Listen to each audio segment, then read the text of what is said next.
కంచగచ్చిబౌలి భూముల విషయంలో Congress party damage control మొదలుపెట్టింది. ఇక్కడ రాష్ట్రంలో హైదరాబాద్లో మొదలైనటువంటి సెగ ఢిల్లీ దాకా తగిలింది. సుప్రీంకోర్టు సుమోటోగా ఈ కేసును టేకప్ చేసింది. ఈ కేసులో రాష్ట్ర ప్రభుత్వానికి చివాట్లు పెట్టింది. అవసరమైతే చీఫ్ సెక్రటరీని జైలుకు పంపిస్తామని కూడా సుప్రీంకోర్టు వార్నింగ్ ఇచ్చింది.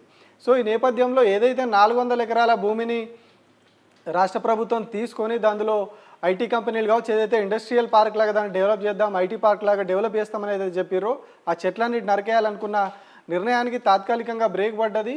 అక్కడ ఏం పనులు చేయొద్దని ఇటు హైకోర్టు అటు సుప్రీంకోర్టు రెండు కూడా ఆర్డర్స్ ఇచ్చినాయి కంచగచ్చిబౌలి భూముల విషయంలో దానికి సంబంధించి. సో అప్పటికే ఇది చాలా పెద్ద డ్యామేజ్ చేసింది కాంగ్రెస్ పార్టీకి. దేశవ్యాప్తంగా ఎవరైతే కొంత కాంగ్రెస్ సింపథైజర్స్గా ఉంటారో వాళ్ళంతా కూడా కాంగ్రెస్ పార్టీకి వ్యతిరేకంగా స్పందించారు ఈ ఇష్యూలో. చాలామంది అంటే మేధావులు కావచ్చు, మీడియాలో ఉన్న వాళ్ళు కావచ్చు, చాలామంది కూడా ఇన్ని వేల చెట్లను 400 ఎకరాల్లో ఉన్నటువంటి వేలాది చెట్లను నరికేయడం, అందులో నెమళ్ళు బయటికి రావడం, ఆ నెమళ్ళ అరుపులు, ఆ జింకలు బయటికి రావడం, గతంలో అక్కడ జింకలు తిరిగినటువంటి వీడియోలు అవన్నీ కూడా సోషల్ మీడియాలో సర్క్యులేట్ కావడం, ఇదంతా చూసి అంటే ప్రకృతిని ఈ స్థాయిలో డ్యామేజ్ చేస్తూ ఉన్నారు. దేశవ్యాప్తంగా ఏదైతే నరేంద్ర మోడీ ఈ ప్రకృతి విధ్వంసాన్ని పెంచి పోషిస్తున్నాడు మైనింగ్తోని, చాలా రాష్ట్రాల్లో అంబానీకి అదానికి మైన్స్ కట్టబెడతా ఉన్నారని చెప్పేసి రాహుల్ గాంధీ దేశవ్యాప్తంగా పోరాటం చేస్తూ ఉన్నారు, చాలా సభల్లో మాట్లాడుతూ ఉన్నారు. కానీ ఇక్కడ కాంగ్రెస్ పార్టీ అధికారంలో ఉన్న రాష్ట్రంలో అంత పచ్చదనాన్ని, సిటీ మధ్యలో ఉన్నటువంటి అంత పెద్ద ఒక పార్క్ లాంటి ప్రదేశాన్ని, అందులో జింకలు కావచ్చు, నెమళ్ళు కావచ్చు, ఇట్లా చాలా జీవరాశులు ఉన్నటువంటి ఆ ప్రాంతాన్ని కంప్లీట్గా నాశనం చేసే పనులు రాష్ట్ర ప్రభుత్వం చేయడంతో తీవ్రమైన వ్యతిరేకత వచ్చింది కాంగ్రెస్ పార్టీకి. ఇక్కడ రేవంత్ రెడ్డి ఒకటికే కాదు, రాహుల్ గాంధీకి కూడా చాలా వ్యతిరేకత వచ్చింది. ప్రతి ఒక్కరు కూడా సోషల్ మీడియాలో అయితే రాహుల్ గాంధీని ట్యాగ్ చేసి ప్రతి ఒక్కరు కూడా ప్రశ్నించారు, ఏం చేస్తూ ఉన్నది మీ గవర్నమెంట్ తెలంగాణలో, ఈ పచ్చదనాన్ని చంపేయడం ఏంటి, ఈ పచ్చని చెట్లను ఈ స్థాయిలో ఇంత పెద్ద మొత్తంలో వందలాది జేసీబీలను పెట్టి వితిన్ 2-3 డేస్లో 100 ఎకరాలకు పైగా చెట్లన్నీ కొట్టేసిర్రు, ఇంత పచ్చదనాన్ని సర్వనాశనం చేసిర్రు. అట్లాగే రీసెంట్గా అందులోంచి జింకలు కూడా బయటకు రావడం, ఆ క్యాంపస్లో నిన్న కుక్కల దాడిలో ఒక జింక చనిపోవడం, ఇవన్నీ కూడా కంప్లీట్గా రాష్ట్ర ప్రభుత్వానికి చాలా డ్యామేజ్ చేసినాయి. అటు కాంగ్రెస్ పార్టీ కూడా జాతీయ స్థాయిలో చాలా డ్యామేజ్ చేసినాయి. ఎందుకంటే ఇప్పటికే కాంగ్రెస్ పార్టీ మీద ఒక అపవాదు ఉన్నది, ప్రజాస్వామిక పాలన అని చెప్పి ఒక ప్రచారం చేసుకుంటుంది, మోడీది నియంత పాలన, ప్రశ్నించే వాళ్ళని అరెస్టులు చేస్తారు, దాడులు చేస్తున్నారని చెప్పేసి మోడీ విషయంలో మాట్లాడుతూ ఉంటుంది. కానీ ఇక్కడ తెలంగాణలో దానికి భిన్నంగా పరిస్థితులు ఉన్నాయని కొద్ది రోజులుగా జాతీయ మీడియాలో కూడా కథనాలు వస్తూ ఉన్నాయి. స్వయంగా కాంగ్రెస్ పార్టీ ఎంపీ, కాంగ్రెస్ అగ్రనేతలో ఒకటైనటువంటి కేసీ వేణుగోపాల్ కూడా 2 రోజుల క్రితం లోక్సభలో మాట్లాడిండు. ఇట్లా బీజేపీ పాలనలో ప్రశ్నిస్తే అరెస్టులు చేస్తూ ఉన్నారు, దాడులు చేస్తూ ఉన్నారు, కేసులు పెట్టి జైలు పంపుతా ఉన్నారు అని చెప్పేసి మాట్లాడారు. కానీ తెలంగాణలో కూడా సేమ్ పరిస్థితి ఉన్నది. ఈ విషయంలో ఇప్పటికే చాలా డ్యామేజ్ అయింది కాంగ్రెస్ పార్టీకి. సో దానికి తోడు ఇప్పుడు ఏదైతే ఈ పచ్చదనం విషయంలో, చెట్ల నరికివేత విషయంలో, అట్లాగే ప్రజాస్వామ్యం విషయంలో మోడీని తిడుతూ ఉన్నారో, కానీ ఇక్కడ వీళ్ళు కూడా అదే పని చేస్తూ ఉన్నారు. చివరకు ఆ క్యాంపస్లో ఆ చెట్ల నరికివేతను అడ్డుకున్నటువంటి విద్యార్థులను, అమ్మాయిలను కూడా చూడకుండా దారుణంగా లాకెళ్ళి పోలీసులు వాళ్ళ బట్టలు చిరిగిపోయినా కూడా ఊకోలేదు, వాళ్ళని కాళ్ళు చేతులు పట్టుకొని ఈడ్చుకొని తీసుకుపోయారు, జంతువులను ఈడ్చుకొని పోయినట్టుగా. సో ఈ పరిణామాలన్నీ కూడా, ఈ వీడియోలన్నీ కూడా దేశవ్యాప్తంగా సర్క్యులేట్ అయినాయి, దేశవ్యాప్తంగా సంచలనమైనవి. ఇంకా ఇందులో కీలకంగా చెప్పుకోవాల్సింది ఏంటి అంటే, ధ్రువ్ రాతి అని ఒక యూట్యూబ్ ఇన్ఫ్లుయెన్సర్ ఉన్నాడు. ఆయన కంప్లీట్గా బీజేపీకి యాంటీగా, దాదాపుగా కాంగ్రెస్ పార్టీకి మొన్న పార్లమెంట్ ఎలక్షన్లో చాలా ప్రోగా పనిచేసాడు. కానీ ఇప్పుడు ఆయన కూడా ఈ కంచగచ్చిబౌలి భూముల విషయంలో ఇక్కడ కాంగ్రెస్ ప్రభుత్వం చేస్తున్నటువంటి పనిని, ఎట్లా ఆ విధ్వంసం జరుగుతుందో దానికి కంప్లీట్గా ఎండగడుతూ ఆయన ఒక వీడియో రిలీజ్ చేసిండు. సో ఇది చాలా పెద్ద డ్యామేజ్ అయింది కాంగ్రెస్ పార్టీకి. అంటే మొన్నటి వరకు పార్టీని వెనకేసుకొచ్చి పార్టీకి అన్ని రకాలుగా సపోర్ట్గా నిలిచిండు అనే పేరు ఉన్నటువంటి ఒక వ్యక్తి కూడా ఇప్పుడు అదే కాంగ్రెస్ పార్టీకి వ్యతిరేకంగా మాట్లాడడం, ఇంకా చాలామంది మేధావులు కావచ్చు, సినిమా యాక్టర్లు కావచ్చు, టీవీ యాక్టర్లు కావచ్చు, ఇట్లా చాలామంది దానికి కాంగ్రెస్ పార్టీ చేస్తున్న దానికి వ్యతిరేకంగా మాట్లాడుతూ వచ్చారు. సో ఇక్కడ రాష్ట్రం నుంచి అక్కడ ఢిల్లీ వరకు కూడా కాంగ్రెస్ పార్టీకి చాలా డ్యామేజ్ జరిగింది. కాస్తా కూస్తో రాష్ట్రం తెలంగాణలో ప్రభుత్వం గట్టిగా నడుస్తూ ఉన్నది అని చెప్పి అనుకుంటున్న వాళ్ళకి ఇది పార్టీని పూర్తిగా డ్యామేజ్ చేసే పరిస్థితి వచ్చేసరికి ఇప్పుడు రంగంలోకి రాష్ట్ర ఇన్ఛార్జ్ను దించారు. కాసేపట్లో ఆమె ఏదైతే నిన్న ప్రభుత్వం ఒక కమిటీ ఏర్పాటు చేసింది మంత్రులతోటి, డిప్యూటీ సీఎం మరికొందరు మంత్రులతోటి ఒక కమిటీ ఏర్పాటు చేసింది. ఆ కమిటీ ఇదంతా కూడా దీని మీద చర్చ ఏదైతే ఈ కంచగచ్చిబౌలి ఆ భూములు ఉన్నాయో వాటి మీద కమిటీ చర్చలు జరుపుతుంది. ఏం చేయాలి, వాటిని ఎట్లా చేయాలి, భూములు 400 ఎకరాలు తీసుకోవడమా ఇంకోటి అనే దాని మీద చర్చిస్తుంది. సో ఆ కమిటీ తోటి మీనాక్షి నటరాజన్ భేటీ అవుతారు. అట్లాగే ఆ పర్యావరణవేత్తలు కావచ్చు, ఎన్ఎస్యుఎస్ స్టూడెంట్స్ ఎవరైతే అక్కడ హెచ్సిలో ఉన్నటువంటి స్టూడెంట్స్ యూనియన్లతో కూడా భేటీ అవుతారని చెప్తా ఉన్నారు.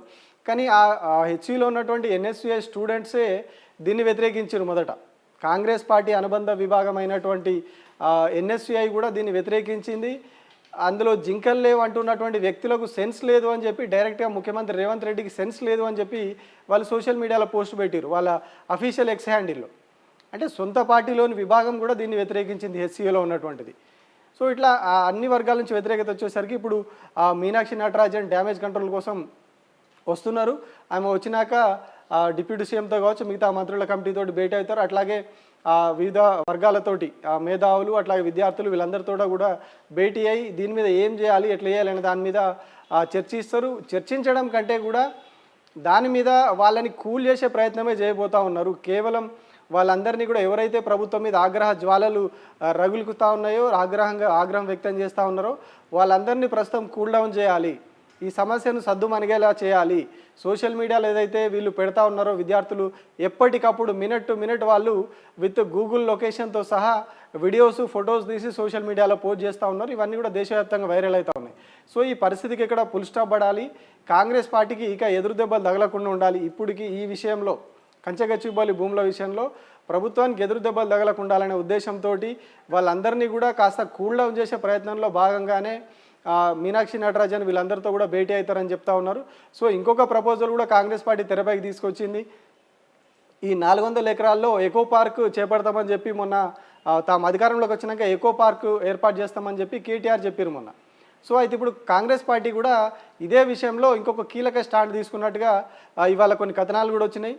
ఏదైతే ఈ 400 ఎకరాలే కాదు, దీనికి క్యాంపస్ ఇదంతా ఆనుకున్నటువంటి మొత్తం 2000 ఎకరాల్లో కంప్లీట్గా ఎకో పార్క్ పెట్టాలి, దానికి రాజీవ్ గాంధీ పేరు పెట్టి 2000 ఎకరాల్లో ఎకో పార్క్ పెట్టాలని చెప్పి గవర్నమెంట్ భావిస్తున్నట్టుగా తెలుస్తూ ఉంది. దీని నుంచి ప్రభుత్వ పెద్దలు కూడా కొంత లీక్ ఇచ్చిర్రు బయటికి.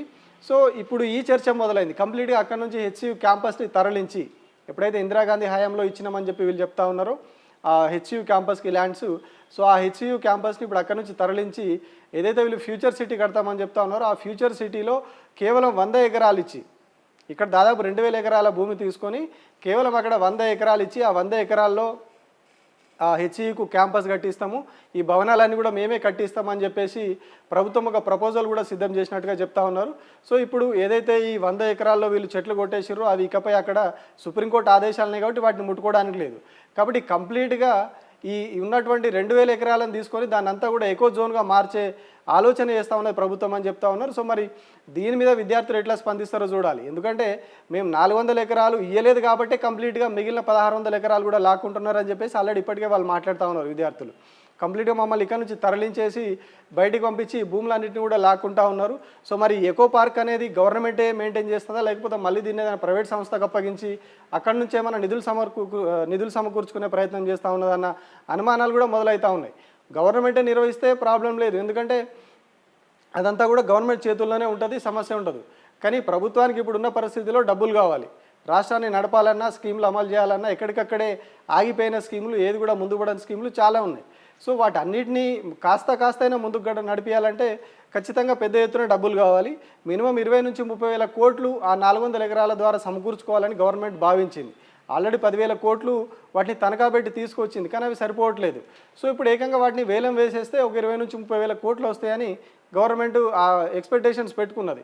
కానీ విద్యార్థుల నుంచి, మేధావి వర్గం నుంచి పెద్ద ఎత్తున నిరసనలు వచ్చేసరికి ఇప్పుడు ఆ భూములన్నింటినీ కూడా వదులుకోవాల్సి వచ్చింది. సో అట్లాంటి తరుణంలో కంప్లీట్గా దీన్ని 2000 ఎకరాలను ఒక ఎకో జోన్గా చేపట్టేసి ఆ ఎకో జోన్ ఏదైనా ప్రైవేట్ కంపెనీకి అప్పచెప్పేస్తే, అంటే వాళ్ళ చేతుల్లో పెట్టేసి దాని నిర్వహణ అంతా కూడా వాళ్ళు చూసుకుంటారని చెప్పేసి ఆ కంపెనీ నుంచి ఏమన్నా నిధులు సమకూర్చే ప్రణాళికలు ఏమన్నా తెర వెనకాల జరుగుతున్నాయన్న చర్చ కూడా ఇప్పుడు మొదలైంది. ఆల్ ఆఫ్ సడన్ ప్రభుత్వం ఇట్లాంటి ఎందుకు, అంటే తెర వెనకాల ఇట్లాంటి ఉద్దేశాలు ఏవి లేకుండా అకస్మాత్తుగా ప్రభుత్వం ఇట్లాంటి నిర్ణయం ఎందుకు తీసుకుంటుంది?